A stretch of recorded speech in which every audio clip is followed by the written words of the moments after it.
이 시간은 제가 설교를 하지 않고요. 우리 이순혁 목사님이 설교를 하십니다. 우리 얼마 전에 안수를 받았죠. 그래서 이 시간 말씀을 증거하실 텐데, 새 사람을 입으라 하는 제목으로 증거하실 때 많은 은혜 있으시기 바랍니다. 여러분, 오늘 예배에 나오시면서 옷 입고 나오셨나요? 뭐 당연한 걸 물어보냐 그런 표정이신데 다 입고 나오셨죠, 옷을. 벌거벗고 나오신 분은 없으실 겁니다. 없으신 것 같습니다. 그러면 무슨 옷을 입고 나오셨습니까? 오늘 옷을 입고 나오셨는데 어떤 옷을 입고 나오셨습니까? 지금 입고 나오신 그 옷, 왜 입고 나오셨습니까? 우리가 옷을 입는 목적은 무엇일까요? 옷은 어떤 역할을 할까요? 오늘 여러분들이 옷을 딱 골라서 좋은 옷을 아마 입고 오셨을 텐데, 우리가 옷을 입는 목적이 무엇인지 한번 생각을 해보았으면 좋겠습니다. 먼저 옷의 기본적인 옷의 그런 역할은 무엇일까요? 기후 변화와 어떤 외부 자극으로부터 우리의 몸을 보호하도록 외부와 어떤 차단해 주는 역할을 합니다. 그렇죠?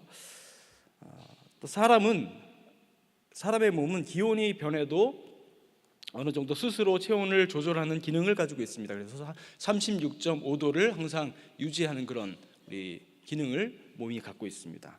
하지만 그 한계를 벗어나서 기온이 급격하게 변하거나 그렇게 되면, 스스로 조절할 능력의 범위를 벗어나게 되면 그 변화에 맞추어서 옷을 알맞게 입어야지 우리의 체온이 유지가 될 수가 있습니다. 그리고 자연 환경의 위험과 먼지, 세균, 해충, 상처 등의 외부 자극으로부터 옷은 우리 몸을 보호해 줍니다.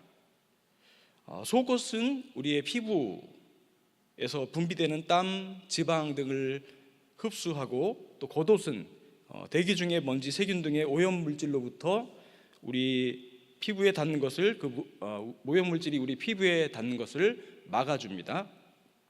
양말은 어떻습니까? 양말은 발바닥에 땀을 흡수하고 피부가 먼지에 오염되는 것을 막아줍니다. 또 신체를 보호하는 여러 특수한 옷들도 있습니다. 뭐 소방복도 있고, 잠수복도 있고, 우주복도 있고, 여러 가지 옷들이 있죠. 그리고 제복들도 있습니다. 뭐 경찰관 제복도 있고, 소방관 제복도 있고, 환경미화원들의 야광 조끼도 있고, 또 공사장, 광산 등에서 안전을 위해서 쓰는 헬멧도 옷에 해당됩니다. 운동선수들의 그 기능성 운동복도 있고, 농약 방제복, 실험복, 의사 수술 가운, 전기기사의 단전 장갑 등 여러 가지 옷들이 우리 주변에는 있습니다. 이런 옷은 기후변화와 말씀드렸듯이 외부 자극으로부터 우리의 몸을 보호하도록 외부와 차단해주는 역할을 합니다. 뿐만 아니라 옷은 표출의 수단이기도 합니다. 옷은 색깔, 질감, 모양에 따라서, 그리고 때와 장소, 목적에 따라서 입은 사람의 직업이나 역할, 신분, 인품이나 개성 등을 나타내 줍니다. 신분이 비슷한 정도의 사람들은 입는 옷의 종류나 형태에 공통점을 또 가지고 있습니다. 그래서 옷차림을 우리가 그냥 보게 되면 그 옷차림을 통해서 상대방의 개인적인 어떤 사항들을 어느 정도 짐작을 할 수 있습니다. 우리 검정 양복을 입고 검정 넥타이를 메고 가는 사람을 보게 되면 우리가 어떻게 생각합니까? 어디 저 사람 장례식에 갔다 오는구나, 어디 가는구나, 이렇게 생각할 수 있겠죠. 또 직업이나 역할에 따른 제복을 입으면 소속감을 더 느끼게 됩니다. 그리고 자신의 일에 사명감과 책임감을 더 가지게도 됩니다. 또한 사람들도 의복을 보고 그 사람의 역할을 알 수 있기 때문에 능률을 높일 수도 있습니다. 여러분, 혹시 짐바도의 모의 감옥 실험이라고 들어보셨는지 모르겠습니다. 1971년 실시된 실험이었는데요. 정식 명칭은 스탠포드 감옥 실험인데, 당시 스탠포드 대학의 심리학과 교수로 재직하고 있었던 짐바도라는 사람이 했던 실험이라서 붙여진 이름이랍니다. 이 짐바도의 모의 과목 실험은 엑스페리먼트라는 제목의 영화로도 제작되었을 정도로 잘 알려져 있습니다. 각종 TV 프로그램에서도 자주 소개되었기에 아시는 분들도 많이 계실 것 같습니다. 짐바도의 시험. 이 실험은 어떤 실험이었냐 하면 어떤 사람들을 모집하는데 실험을 한다, 우리가 설명을 하고 모집을 하는데 하루에 71년도니까 15달러의 보수를 주기로 하고 약속을 하고 실험 참가를 희망한 사람들을 모았는데 75명이 모였습니다. 일반인들이 모였는데 이 사람들을 우선 철저하게 조사를 했습니다.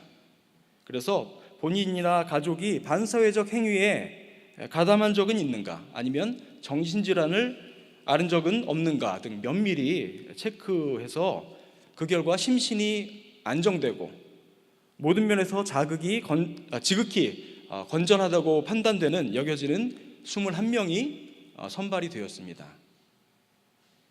이 실험이 어떤 실험이었냐면 이 21명을 제비뽑기로 분류했습니다. 10명은 죄수, 11명은 교도관의 역할을 맡겼습니다. 실제 죄수, 실제 교도관이 아닙니다. 실험입니다. 피실험자들에게 연구의 내용이 상세하게 이제 설명이 되었고 준비된 계약서에 서명을 한 후 일단은 각기 집으로 돌려보냈습니다. 며칠 후에 죄수 역할을 맡은 그 피실험자들을 실제 경찰을 동원해서 이제 협력을 했겠죠. 체포했습니다. 수갑을 채워갖고 체포를 실제로 했습니다. 그리고 취조를 받은 후 지문도 채취됐고, 그리고 나서 눈이 가려진 채로 그 대학의 실험실 모의 감옥에 수감되었습니다. 환경 진짜 감옥처럼 만들어 놓고, 그리고 이들과 등과 가슴에는 수임 번호가 박힌 죄수복이 입혀졌습니다. 이들에게 한 방에 3명씩 수감돼서 24시간을 감방 안에서 지내야만 했습니다. 이 사람들에게 특별히 주어진 일은 없었습니다. 그냥 감방 안에서 24시간 동안 지내면 되는 거였습니다. 가만히 있으면 되는, 어찌 보면 상당히 편한 그런 일이었죠. 실험이었습니다. 처음에도 그냥 편안한 일이라고, 괜찮은 수입, 그냥 편안한 그런 알바구나라고 생각하고 사람들이 아마 참여했던 것 같습니다. 한편 교도관의 역할을 맡은 사람들은 이 짐바도 형무소장과 교도소장을 맡은 이 스탠포드 대학의 학부 학생들이 그 교도관장, 형무소장 역할을 맡았는데 그 지휘 감독 하에서 8시간씩 근무를 하게 되었습니다. 그래서 8시간씩 3교대로 24시간을 근무하게 된 거죠. 그 외에는, 근무 시간 외에는 각자 그냥 집에 귀가해서 자기 생활을 하면 됐습니다. 교도관들에게는 이런 역할은 제비뽑기로 결정되었을 뿐이다. 그리고 그냥 우연으로 여러분들이 교도관에 선발된 것이다 라고 설명을 하게 되었고, 교도관에 적합하였기 때문에 교도관 역을 맡은 것이 아니다 라고 잘 설명을 했습니다. 제비뽑기를 했습니다. 규칙은 있었습니다. 체벌이나 폭력은 금지되었습니다. 대신에 그 외에 구체적인 행동 지침은 주어지지 않았습니다. 죄수를 감시하는 역할만 잘 수행하면 되는 것이었습니다. 교도관들은 경찰봉과 호루라기 등을 지녔고 복장은 카키색의 간수복을 착용했습니다. 제복을 입은 거죠. 죄수는 앞에서도 말했듯이 그 수임 번호가 새겨진 죄수복을 입었었고 발에는 족쇄가 채워졌습니다. 죄수들에 대한 호칭은 이름이 아니었습니다. 103호, 101호씩의 번호로 불려졌습니다. 그런데 하루가 지났습니다. 근데 하루가 채 지나지 않아서 벌써 행동의 차이가 나타나기 시작했답니다. 얼마 지나지 않아서 죄수와 교도관의 행동에 미묘한 차이가 드러나기 시작했습니다.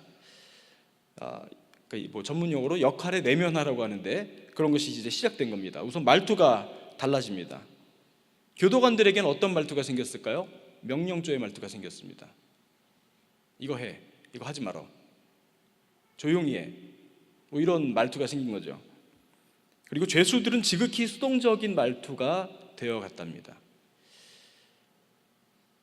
또한 교도관들은 금지된 체벌 대신에 말로 죄수를 모욕하는 경향이 두드러졌답니다. 교도관들은 죄수들의 반항적인 태도는 물론 일상적인 질문이나 농담까지 민감하게 반응해서 공격적인 태도를 취하기 시작했답니다. 그러자 죄수들은 그냥 가만히 있는 게 상책이라는 듯이 아무 반응도 보이지 않고 우두커니 앉아있게 되는 겁니다. 점점 죄수들이 이렇게 아무 반응을 보이지 않아도 간수들의 공격성은 점점 강해져만 갔습니다. 식사를 제공할 때에도 사실 죄수들에게 식사를 제공하는 것이 당연한 것인데에도 이 간수들은 마치 자신들이 큰 무엇이나 해주는 양 굉장히 고압적인 태도로 죄수들에게 식사를 제공했습니다. 이 교도관들은 그의 역할을 굉장히 마음에 들어하는 모양이었던 것 같습니다. 교대 시간에 늦는 사람이 하나도 없었답니다. 그 역할을 하고 싶어서. 그리고 교대하는 그 팀에서 가장 공격적인 사람이 그 팀의 리더를 하게 되는 것, 자연스럽게 놔뒀습니다. 그냥 어떻게 되는지 뭐 관여하지 않고 자연스럽게 리더도 맡고 그렇게 하게 되었습니다. 실험 이틀째가 되자 죄수들의 상태가 심각해졌습니다. 10명 가운데 5명이 어떻게 되었을까요? 흐느껴 울거나 분노를 폭발하기 시작했답니다. 우울증 등의 병적 증세를 나타내기 시작했습니다. 증세가 심각해서 5명은 이틀째 석방을 하지 않으면 안 될 만큼 심각해져만 갔습니다. 그 중에 1명은 정말 전문적인 치료를 요할 정도로 시민성 발진 증세까지 보이기 시작했답니다. 결국 이 실험은 6일째 중지가 되었습니다. 원래는 2주 동안 진행되기로 예정이 되었던 실험인데 이거 도저히 안 되겠다 그래서 6일 만에 그냥 중지가 되어버렸습니다. 어떤 사람의 말대로 이 실험이 나중에 이제 분석한 거로는 그런 말도 있더라고요. 이 실험은 조작된 것이다 라는 주장도 있었습니다. 하지만 정말 이것이 조작된 것인지 진짜인지 우리는 알 수가 없습니다.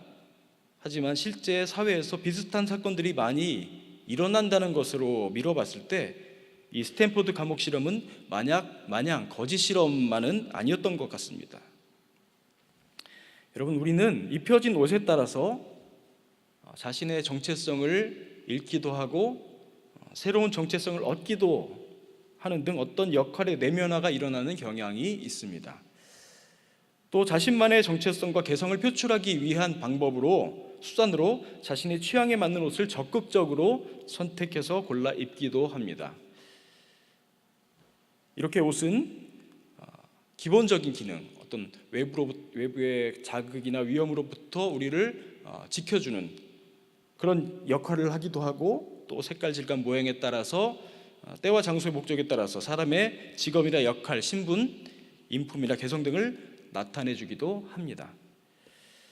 여러분, 그렇다면 우리들은 언제부터 옷을 입기 시작했을까요? 여러분, 오늘 다 옷 입고 나오셨죠? 옷을 벗고 살지는 않으시잖아요, 우리가, 그죠? 근데 우리는 언제부터 옷을 입기 시작했을까요? 최초의 옷 언제였을까요? 사실 태초에 하나님이 천지를 창조하실 때는 옷이 없었죠. 우리가 이제 아담과 하와 이제 그림 이런 거 볼 때 이제 나뭇잎으로 가리고 있긴 하지만 이제 그냥 그림으로 그렇게 그린 것뿐이고 사실은 아무 옷이 없었습니다. 몸에 옷을 걸치지 않았습니다. 옷이 없었습니다. 그럼에도 하나님께서는 뭐라고 하셨죠? 보시기에 좋았더라. 아름다운 옷을 입고 있어서 좋았더라 하신 게 아니라 그냥 그 자체로 좋았더라 하셨습니다. 그리고 아담과 하와도 서로 부끄러워하지 않았습니다. 창세기 22장 25절에 보면 아담과 그의 아내 두 사람이 벌거벗었으나 부끄러워하지 아니하니라 라고 되어 있죠. 그런데 바로 이어지는 창세기 22장 25절이 2장의 마지막 부분인데 바로 이어지는 3장 첫 부분에 보면 최초의 옷의 등장을 예고하는 장면이 나옵니다. 어떤 장면일까요? 먼저 뱀이 등장합니다. 제가 한번 읽어보겠습니다. 창세기 3장 1절 말씀입니다. 그런데 뱀은 여호와 하나님이 지으신 들짐승 중에 가장 간교하니라. 뱀이 여자에게 물어 이르되 하나님이 참으로 너희에게 동산 모든 나무의 열매를 먹지 말라 하시더냐. 뱀의 질문이 시작됩니다. 여자가 뭐라고 하죠? 뱀에게 모든 동산의 나무는 먹어도, 나무의 실과는 먹어도 되지만 동산 중앙에 있는 나무의 실과를 먹지 말라고 하셨다. 먹는 날에는 어떻게 된다고 했죠? 원래는 정령 죽으리라 했는데 정령 죽을까 하노라라고 우리가 잘 알고 있는 대로 그렇게 대답을 했습니다.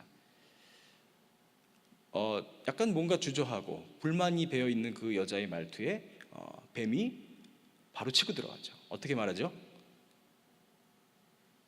뱀이 여자에게 이르되 너희가 결코 죽지 아니하리라 말하죠. 그리고 너희가 그것을 먹는 날에는 너희 눈이 밝아져서 하나님과 같이 될 것이다 라고 말합니다. 여러분, 옷이 없었어도 하나님 보시기에 좋았던 인간들이 뱀의 유혹에 빠져서 하나님과 같이 되려고 선악과를 따먹은 그 결과 그 보시기에 좋았던 자신들의 모습을 부끄러워하게 되어버렸습니다. 하나님과의 단절을 경험하고 무화과 나뭇잎으로 치마를 만들어 입었습니다.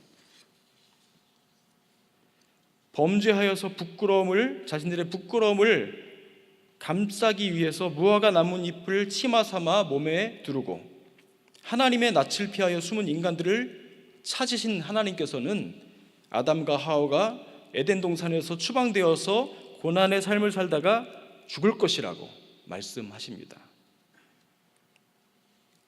근데 그리고 한마디를 더 하십니다. 그와 함께 창세기 3장 15절에서 이렇게 말씀해 주십니다. 내가 너로 여자와 원수가 되게 하고, 뱀에게 하는 말씀입니다. 내 후손도 여자의 후손과 원수가 되리니 여자의 후손은 내 머리를 상하게 할 것이요 너는 그의 발뒤꿈치를 상하게 할 것이니라 는 최초의 구원의 언약 말씀을 해주시면서 두 번째 옷을 지어주십니다. 창세기 3장 21절 말씀, 여호와 하나님이 아담과 그의 아내를 위하여 가죽 옷을 지어 입히시니라. 너희가 죄에 빠져서 죽음 가운데 헤맬 것이지만 내가 너희를 구원할 것이고, 내가 너희의 그 수치를 가리기 위해서 만들었던 그 무화과 나뭇잎, 금방 말라버릴 그 무화과 나뭇잎 치마 대신에 내가 가죽 옷을 지어 입혀주겠다라고 입혀주십니다. 인간의 옷은 이렇게 시작되었습니다. 여러분, 저는 얼마 전에 아까 목사님께서 소개해 주셨듯이 어떤 옷을 입었습니다. 어떤 옷을 입었을까요? 목사 가운을 입었습니다. 지지난주 목사로 안수를 받았습니다. 여러분, 목사 안수식에 가보셨습니까? 이제 교회 생활 하시다 보면 그런 일이 종종 있습니다. 목사 안수식에 이제 가서 보시면 어떻게 하죠? 먼저 하나님께 예배를 드려야죠. 그죠? 하나님께 먼저 예배를 드립니다.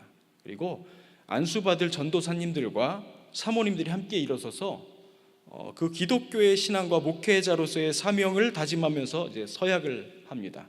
성경에 손도 얹고요, 손도 들고 이렇게 하면서 예, 서약합니다. 뭐 그렇게 하겠습니다. 이렇게 서약을 합니다.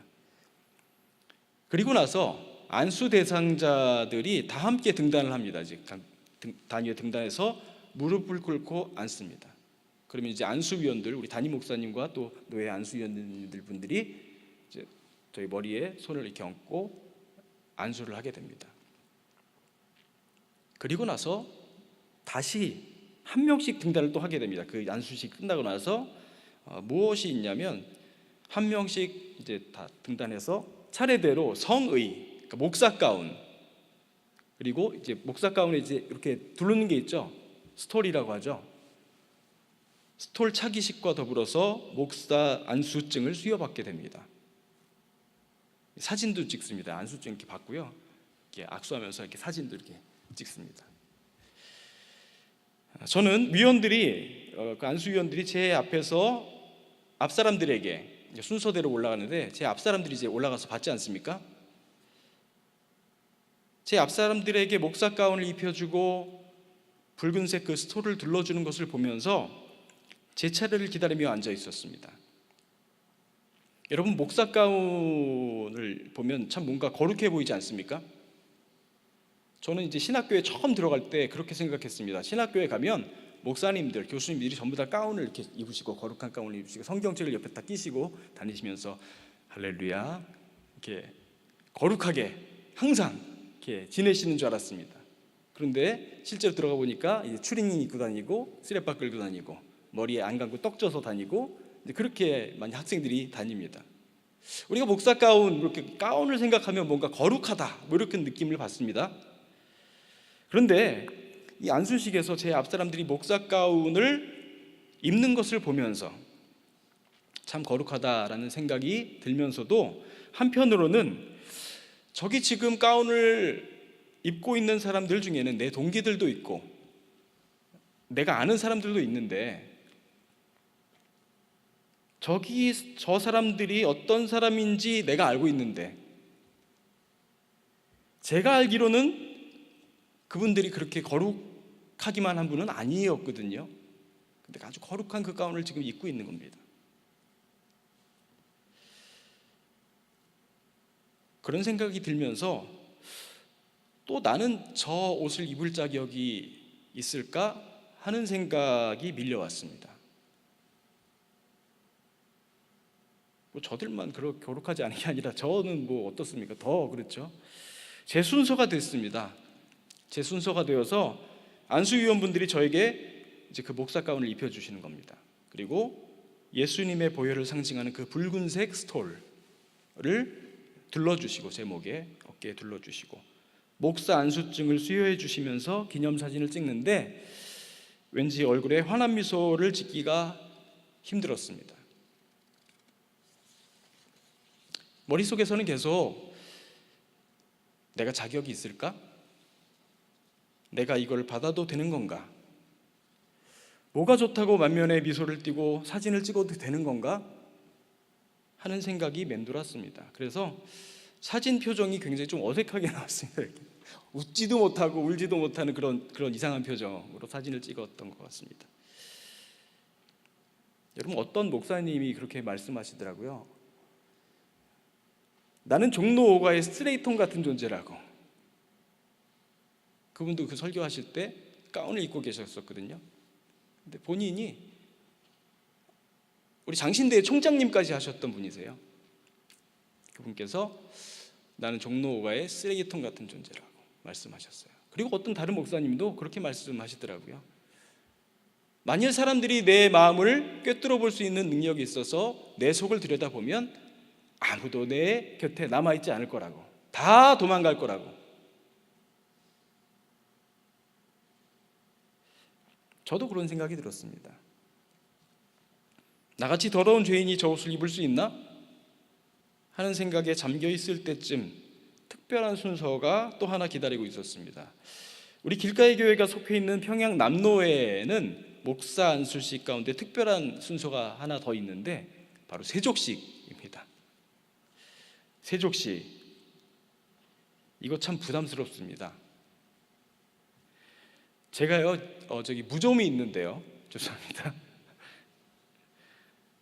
무좀이 있는데 멘토 목사님을 이게 노회에서 이렇게 미리 이제 안수받기 전에 다 공지를 하면서 멘토 목사님을 모시라는 겁니다. 뭐 존경하는 목사님을 모시고 그 목사님께 세족식을 좀 해달라고 부탁을 하라는 것입니다. 그래서 어떻게 합니까? 제 발에 무좀도 있고 그래서 안수식 전에 무좀약도 사서 막 바르고 만발의 준비를 했습니다. 부끄럽고 더러운 나의 모습, 무좀약을 바르며 준비한 그 세족식. 멘토 목사님께서 저의 발을 씻겨주시는데 그 나의 더러움이 확 더 깨달아지는 겁니다. 아, 예수님께서 제자들의 더러운 발을 이렇게 씻겨주셨었구나.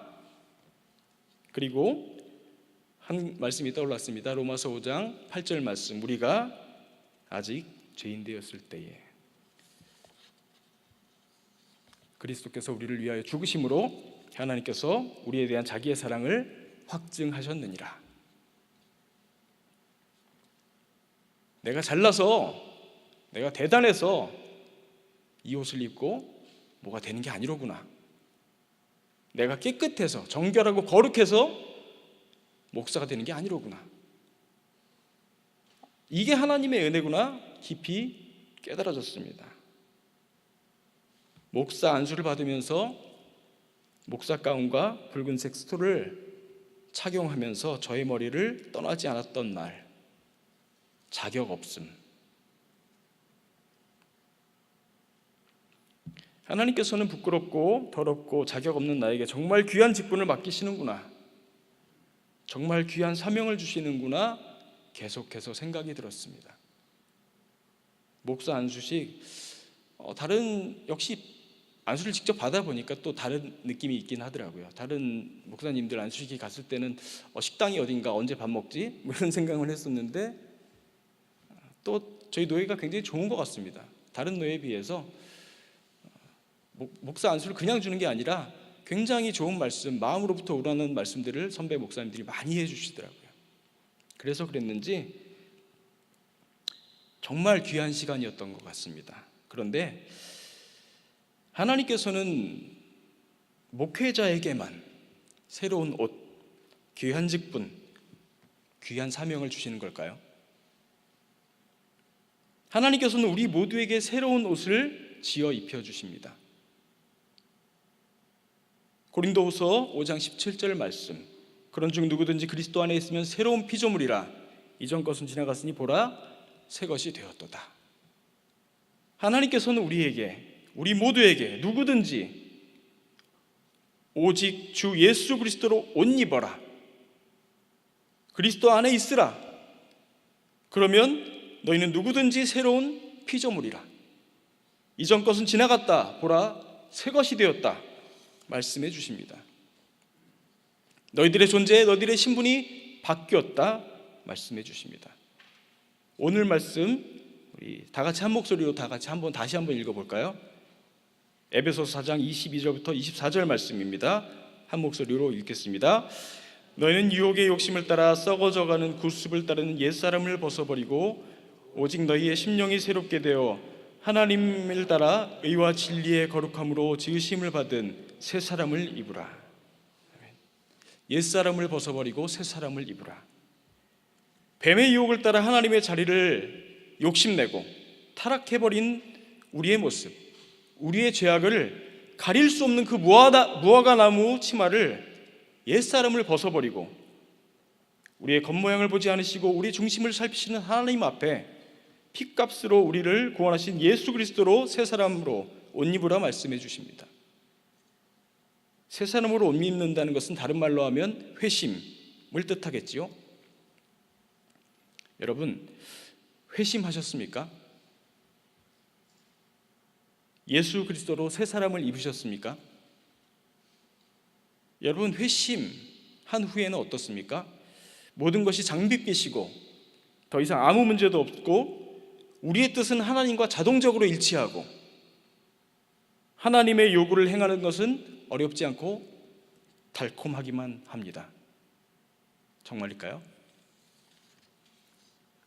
여러분, 강한 빛을 보고 눈이 멀었고 예수님의 음성을 듣고 완전히 회심했던 바울은 고백합니다. 내 속사람으로는 하나님의 법을 즐거워하되 내 지체 속에서 한 다른 법이 내 마음의 법과 싸워 내 지체 속에 있는 죄의 법 아래로 나를 사로잡아 오는 것을 보는도다. 오호라, 나는 곤고한 사람이로다. 이 사망의 몸에서 누가 나를 건져내랴. 그리고 또 바울은 말합니다.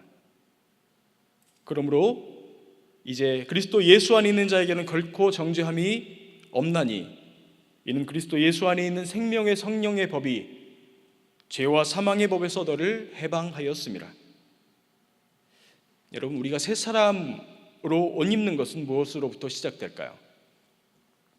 바로 하나님의 긍휼, 우리를 향한 하나님의 불붙는 심정으로부터 시작됩니다. 죄 가운데 빠져서 어쩔 바를 몰라 허우적거리고 있는 우리의 모습, 도저히 가려지지 않는 더럽고 부끄러운 모습을 가려보려고 무화과 나뭇잎을 엮어서 치마를 만들어 입는 우리의 모습을 지켜보시면서, 죽음 가운데로 곤두박질 치는 우리를 보시면서 자신의 생명을 내어주기로 작정하신 하나님의 불붙는 심정, 하나님의 긍휼로부터 새 옷은 지어졌습니다. 새로운 그 옷은 우리의 공로와 노력이 아닌 오직 하나님의 은혜로 지어졌습니다. 우리의 실적, 우리의 업적과는 상관없이 여러분, 이렇게 사랑받는다는 안정감과 확신은 우리에게 우리의 마음을 들여다보고 자신의 결점을 파악하고 인정할 수 있는 심리적인 자유를 줍니다. 우리가 새 사람으로 옷 입는 것은 우리를 위해 죽기까지 사랑하시고 우리의 중심을 살피시는 하나님 앞에 어린아이처럼 우리의 있는 모습 그대로 내어드리는 데서 시작됩니다. 하나님의 긍휼, 그 은혜와 사랑으로 우리는 죄의 종에서 의의 종이 되었습니다. 우리는 그리스도의 사람, 그리스도인이 되었습니다. 여러분, 우리를 그리스도인 되게 하는 것은 늘 불안할 수밖에 없는 하나님을 향한 우리의 사랑이 아닙니다. 바로 우리가 그리스도인 되게 하는 것은 우리를 향한 불붙는 듯한 하나님의 사랑과 긍휼입니다. 나 스스로 무엇이 되어보려고, 나의 수치를 가려보려고 무화과 나뭇잎을 엮어서 스스로 만들어 입었던 그 치마를 벗어버리고 하나님께서 지어 입히신 예수 그리스도로 옷 입은 우리들, 회심 후에도, 새 사람을 입은 후에도 계속해서 기억할 것이 있습니다. 우리가 우리의 가장 기억할 근본적인 정체성은 은혜로 구원받은 죄인이라는 것입니다. 우리는 자신 안에서 길을 잃고 결점 많고 자격 없는 존재들이지만 그리스도 안에서는 우리가 세상에서 가장 흠모하는 분이 용납하시고 기뻐하시는 존재들입니다. 우리가 아가서 말씀을 지난 주간 동안에 묵상을 했었는데 하나님께서 우리에게 뭐라고 말씀하십니까? 가장 아름답고 어여쁘다. 그리스도 안에서 우리가 누구인지 이렇듯 새롭게 이해를 하게 되면 다른 사람들과의 관계 방식이 달라지게 됩니다. 하나님께 받은 정체성은 우리의 교만을 집어치우고 겸손하게 만듭니다. 여러분, 목사로 제가 안수를 받았는데 목사 가운과 스톨의 붉은색이 무슨 의미입니까? 예수 그리스도의 희생의 대가로 주어진 엄청난 은혜의 선물을 의미합니다. 그 은혜의 선물을 받은 사람이 어느 누구에게 우월감을 느낄 수가 있겠습니까? 우리가 긍휼의 하나님께 은혜를 갚는 심정으로 살아갈 수 있게 되는 것입니다. 오늘 에베소서 말씀 뒤에 4장 뒤에 이제 5장 6장에 보면 가훈표가 나옵니다. 우리 가정의 달인데 아내들아, 남편들아, 자녀들아, 아비들아, 상전들아, 종들아 하시면서 우리에게 할 일들을 말씀해 주시는 가훈표가 나옵니다. 그리고 무슨 일을 하듯 죽게 하듯 하라 말씀하십니다. 예수로 옷 입은 우리들에게 이전 것은 지나갔으니 우리는 새 것이 되었습니다. 오늘 말씀 가운데 우리가 옛사람을 벗어버리기를 원합니다. 우리가 어떻게 해보려고 했던 우리들의 모습을 벗어버리기 원합니다. 또 자기 보호라는 그 아늑한 세계를 벗어버리고 이제는 새 사람을 입고 하나님의 긍휼의 마음으로 우리와 같이 긍휼한 사람을 긍휼히 여기며 우는 자들과 함께 울며 하나님의 은혜와 사랑을 전파하고 하나님의 나라를 우리의 삶 가운데 이루어가는 저와 여러분 되시기를 바라겠습니다.